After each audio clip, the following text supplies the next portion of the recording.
30வது ஸ்லோகம். ஆத்மோபாசனை.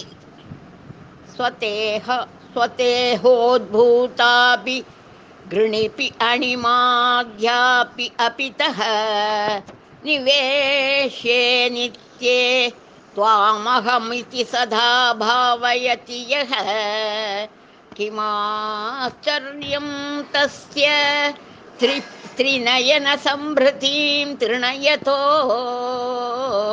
महासंवर्धाग्नि विरजयति नीराजन विधि.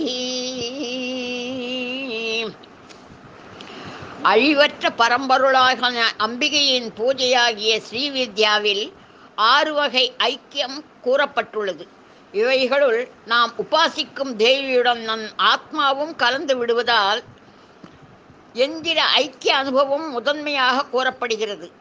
ஒளிமயமான தேவியை சுற்றிலும் ஒளிக்கிரணங்கள் சூழ்ந்திருப்பது போல் 8 வகை சித்திகளான அனிமா, லகிமா, மகிமா, கரிமா, பிராப்தி, பிராகம்யம், வசித்தியம், ஈசித்துவம் சூழ்ந்திருக்க அவைகளுக்கு நடுவில் இருக்கும் அம்பிகையை தியானிக்க வேண்டும்.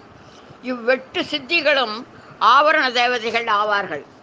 இவ்வகை தியானத்தில் உபாசகன் தன் உருவை அனுமாத்தியாக செய்து கொள்ளும் அனிமா என்னும் இடங்களில் ஒரே சமயத்தில் காட்சியளித்தல் என்ற மகிமா பஞ்சினும் பெண்மையை தன் உருவை மாற்றிக்கொள்ளுதல், லகியா மலையை காட்டிலும் கனமான மாறுதல் என்னும் கரிமா நினைத்த மாத்திரத்தில் நினைத்த இடத்தில் செல்லுதல் என்னும் பிராப்திதான் விரும்பிய போகத்தை அனுபவித்தால் என்னும் பிராகாமியம் யாவரையும் தம் வசமாக்கி கொள்ளும் வசித்தியம் எல்லா உயிர்க்கும் தலைவனான போன்றிருந்தால் ஈச்சித்துவம் ஆகியன இத்தேவதைகளை வணங்குதலால் கிட்டும் பேர்களாகும்.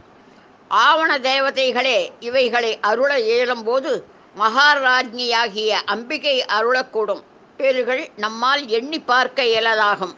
தேவியோடு ஐக்கிய பாவனையில் தியானிக்கும் உபாசகன் சாயுத்தியத்தையும் துச்சமாக கருதி ஒதுக்கி விடுவான்.